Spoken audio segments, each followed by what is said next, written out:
Hola, buenas noches.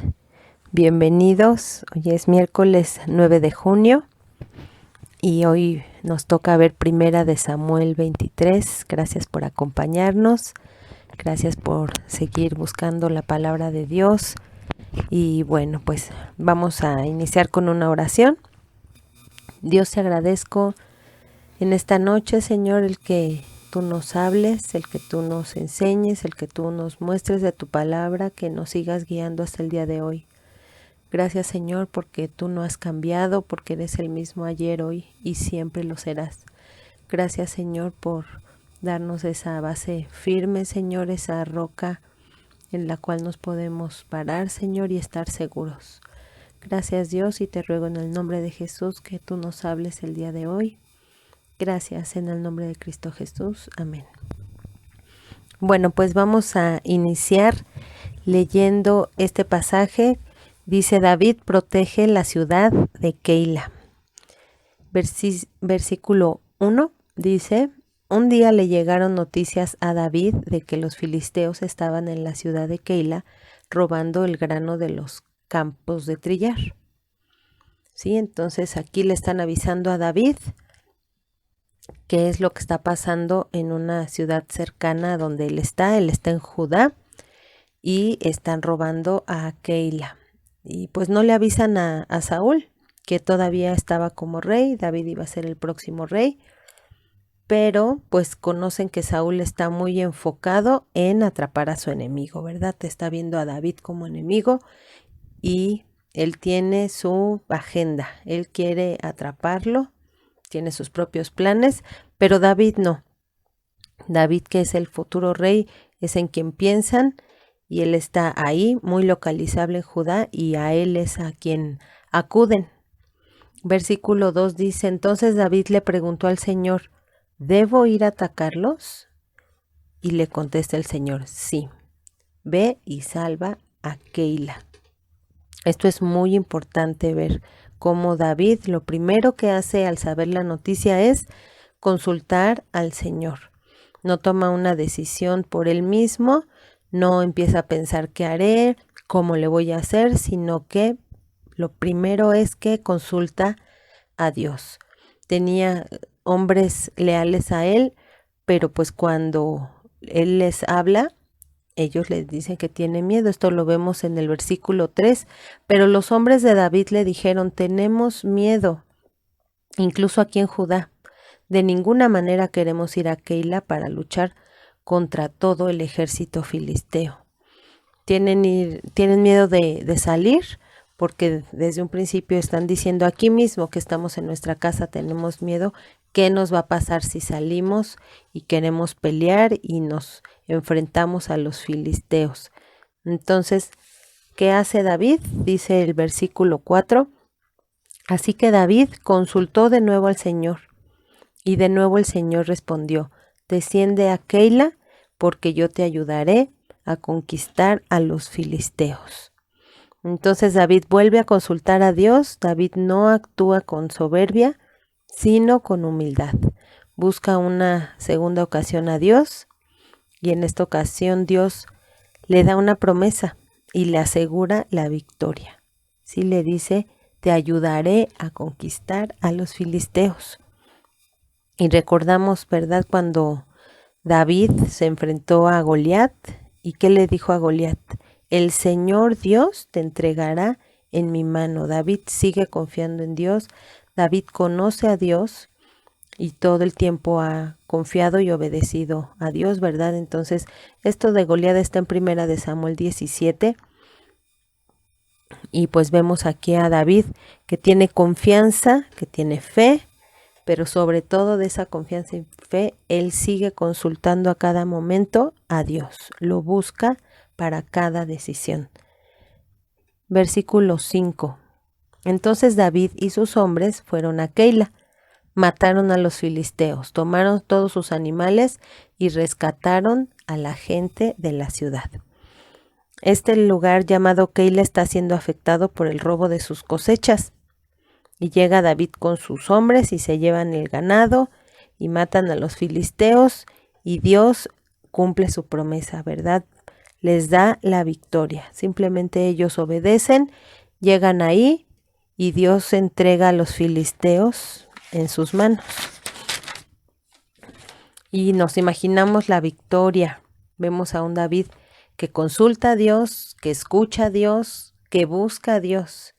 Y hay una gran confianza en sus hombres cuando ven así a David, ¿no? Es este líder que los está guiando por un buen camino, los está guiando bajo la guianza precisamente de Dios.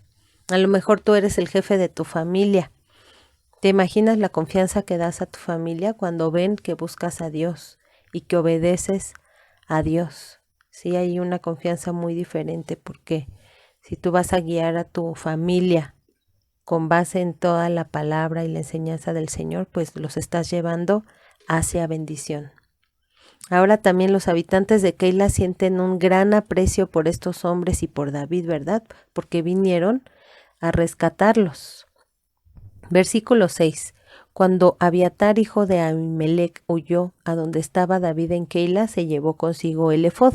El efod era este instrumento que se tomaba cuando ibas a consultar a Dios, cuando ibas a buscarlo. 7. Pronto Saúl se enteró de que David estaba en Keila. Excelente, exclamó. Ya lo tenemos. Dios me lo entregó en mis manos porque se ha quedado atrapado en una ciudad amurallada. Entonces Saúl movilizó a todo su ejército para marchar hacia Keila y sitiar a David y a sus hombres. Saúl está realmente muy confundido al hablar de esta forma. ¿De verdad, Saúl, de verdad, Dios te los entregó? O sea, para nada, ¿no? O sea, Saúl, tú estás delirando. Él piensa que esta oportunidad es bendición de Dios, pero no. Para nada, es al contrario. El que está recibiendo la bendición aquí es David.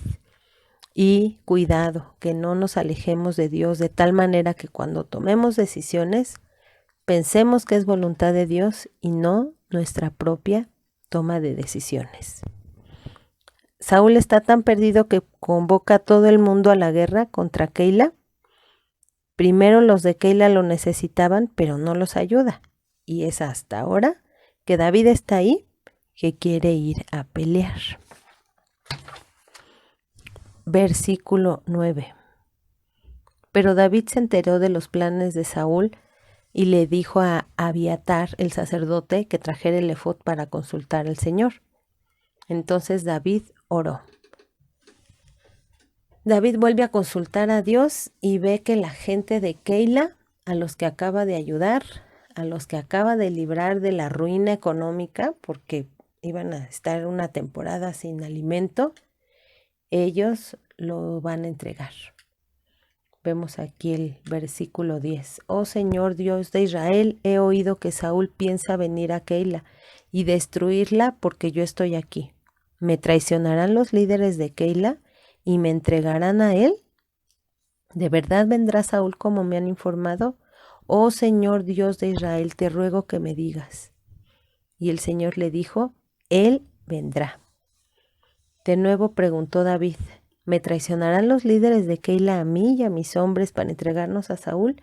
Y el Señor le contestó, sí, ellos los traicionarán. Y vemos que aquí hay un problema, un momento de dificultad, una prueba. Y casi siempre vemos las pruebas y dificultades como algo muy malo. Pero para nosotros los hijos de Dios no tiene por qué ser así. Nuestra perspectiva debería de ser diferente. Porque Dios usa estas pruebas y dificultades para cambiarnos, para bendecirnos, para mostrarnos que Dios siempre está con nosotros. Versículo 13. Entonces David y sus hombres ahora, cerca de 600, salieron de Keila y comenzaron a deambular por toda la región. Pronto llegó la noticia a Saúl de que David había escapado, por lo que decidió no ir a Keila. Sí, entonces David está pegado a Dios, todo el tiempo está dependiendo de Dios, confiando en Él, y ves el fruto de humildad, porque no se enoja con Dios cuando sabe las malas noticias, y tampoco se enoja con el pueblo que acaba de ayudar. Y él esperaría que estén de su lado, pero mejor decide levantarse e irse. Quiere evitar que más gente muera y prefiere irse al desierto. David está tomando la mejor decisión, una decisión sabia y una decisión que está guiada por el Señor. Versículo 14. David se refugió en unas fortalezas que había en el desierto y en la zona montañosa de Sif. Saúl lo perseguía día tras día, pero Dios no permitió que Saúl lo encontrara. Saúl es muy persistente y lo busca todos los días con un objetivo: matar a David, pero Dios no se lo permite. Y el problema no es la prueba o la dificultad que pasamos. El problema es que la verdad no nos gusta la incomodidad, no nos gustan los desiertos, pero ahí Dios algo quiere hacer con nosotros. Jesús también pasó por el desierto, Jesús también pasó por la traición y pasó por la persecución. Juan 15:20 dice: acuérdense de la palabra que les dije, el siervo no es mayor que su Señor. Si a mí me han perseguido, también a ustedes los perseguirán. Si han guardado mi palabra, también guardarán la suya. Si David pasó por un desierto, y Jesús también pasó por un desierto, nosotros no lo vamos a poder evitar. Y dices, ¿para qué padecer?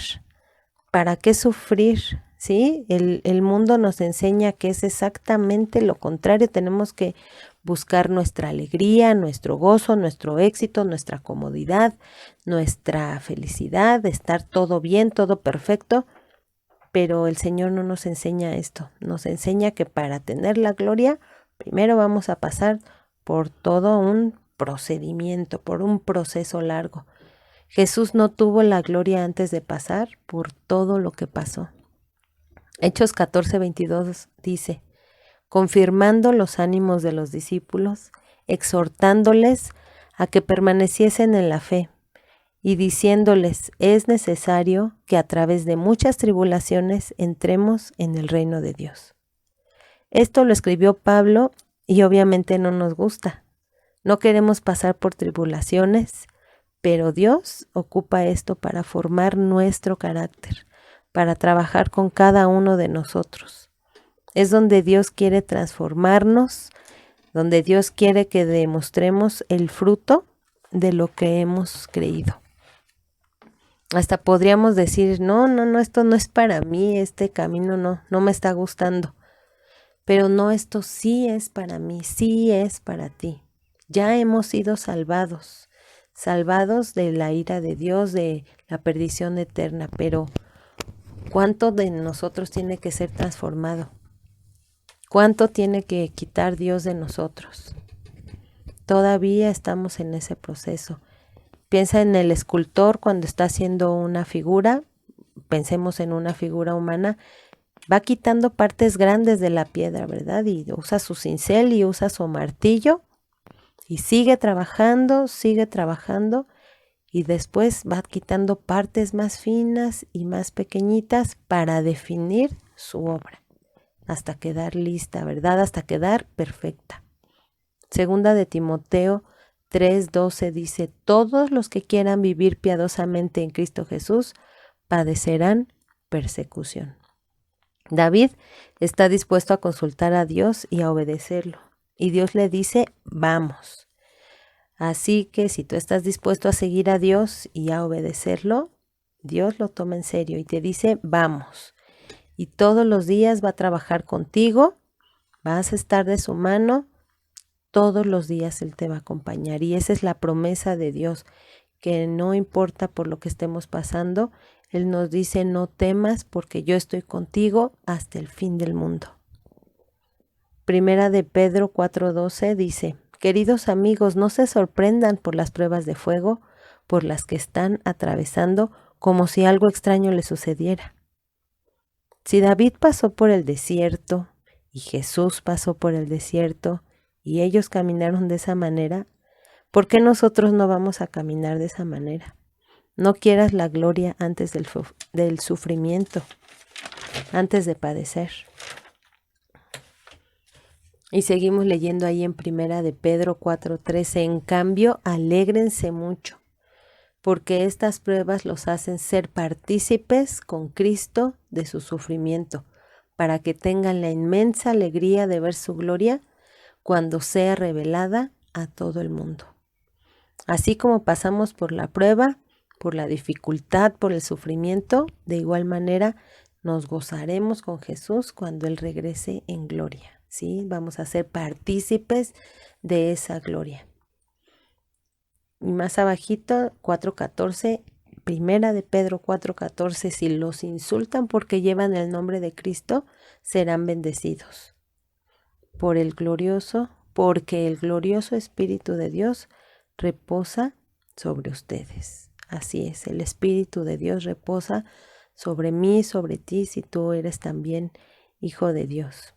En medio del desierto podemos glorificar a Dios, como David lo hizo. Buscó a Dios, fue humilde, no se enojó, sirvió a Dios sirviendo a su pueblo, ¿verdad? Entonces, esto podemos aprender el día de hoy de este pasaje de Primera de Samuel 23, el carácter que Dios estaba formando en David, ese carácter de ser fiel a Dios, de ser leal, de buscarlo en todo momento, de no importar qué situación es la que tenía enfrente, él lo consultaba.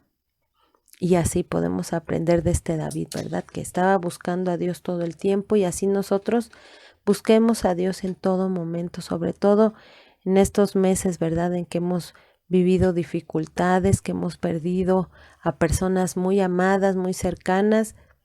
Busquemos a Dios en todo momento, porque Él es nuestra esperanza, Él es el que nos da la salida y sobre todo nos da esa paz y ese gozo que tanto necesitamos de Él. Bueno, pues terminamos aquí y vamos a orar.